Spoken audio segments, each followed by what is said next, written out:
Hey, Pastor David here, and I'm standing next to my famous avocado tree. We have one here and then one right behind me. And you know what? I come down here, Rachel and I come down here all the time looking for something. We're looking for one avocado. I actually think I see an avocado. I believe that's one there. Again, I'm not sure, but I think it is. Now, why would I be starting off on this Monday talking about this? Because it's exactly what Jesus did on Monday, the last week of his life. On Monday, the triumphant entry was over. In fact, in Mark's gospel, you'll find a chronology that goes like this. Now remember, the gospels share different chronologies. The synoptics, Matthew, Mark, and Luke, tend to follow one. The Gospel of John follows another, and it could be because of different calendars that they used and influences that they were under. So in the Gospels, the Synoptic Gospels, Mark, he goes into the temple late on Sunday evening. So last night, he walks into the temple, and it says he looks around. Now, the next morning, you pick up the story in Mark chapter 11, and it basically says, and on the following day, which would be Monday, he came from Bethany, and he was hungry. And seeing in the distance a fig tree in leaf, he went to see if he could find anything on it. And when he came to it and found nothing but leaves, for it was not the season for figs, he said to it, "May no one ever eat fruit from you again." And his disciples heard it. Now, what is that about? I mean, it's kind of like what I just did. He went looking for something, and unlike me finding a little evidence that we may have an avocado, he found no figs. What is this about? Well, there's several things we know about Jesus. One is that he never did anything without intention and without a purpose. Everything he did, it was like a living object lesson, his life. I mean, the parables are so rich with metaphors of things in the world. And this is just one of the greatest teaching lessons. And it happened on this day, on Monday of Holy Week.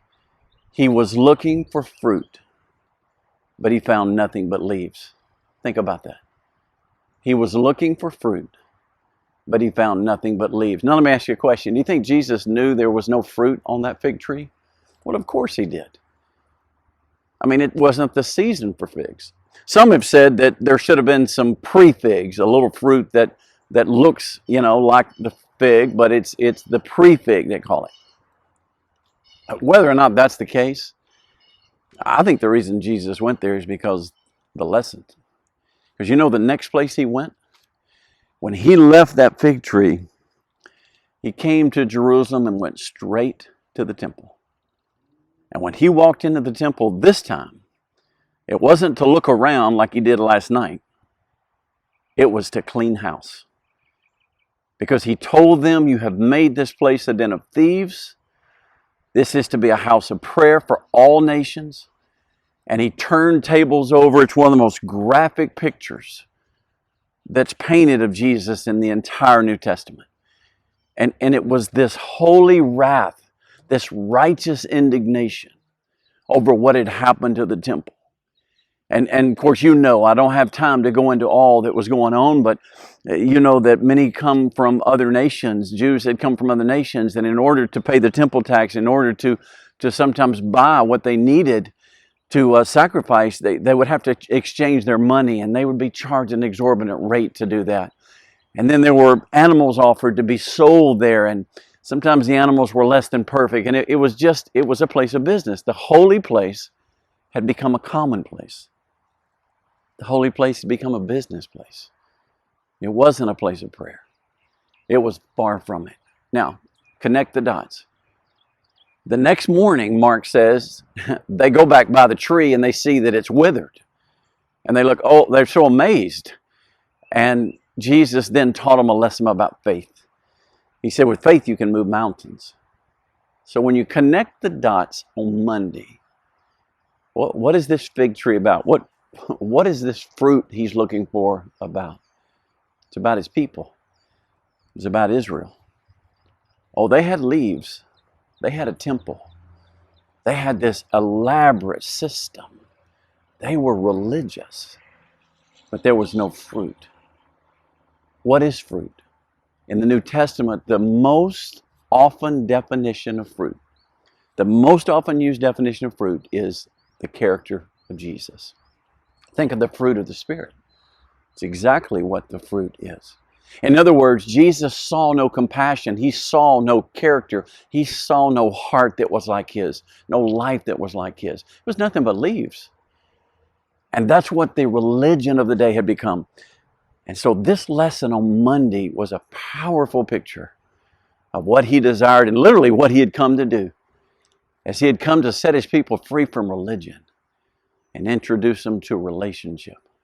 The kind of relationship where you have faith that can move mountains. The kind of relationship where you walk with Him intimately every day and you bear the fruit of His likeness. Think about your life. Think about our church. We got a lot of leaves. We got a lot of buildings. They're empty right now, but we got a lot of buildings. We got a lot of stuff, bells and whistles, lights, speakers, video walls. But do we have fruit? This lesson to me is one of the most important lessons Jesus ever taught. And He taught it on this day. And the lesson is really simple. Does your life just have a lot of leaves? Or does it have fruit? Do you just look religious? Do you just look like everything is okay? But there's no fruit of becoming like Jesus. My prayer that in the days of this coronavirus pandemic, may God produce fruit. We don't need leaves. In fact, the leaves right now, we don't need them. The buildings and all of that, no. What He's looking for is fruit. So let's pray together that this week, on Holy Week, what He does in us is that He produces the character of Christ. So that when He comes looking, like I just did for an avocado, when He comes looking at our life, and believe me, He is, and He knows, He won't see just leaves. He will see genuine fruit, the character and the likeness of Jesus. That pleases Him. So may the Lord bless us as we bear fruit.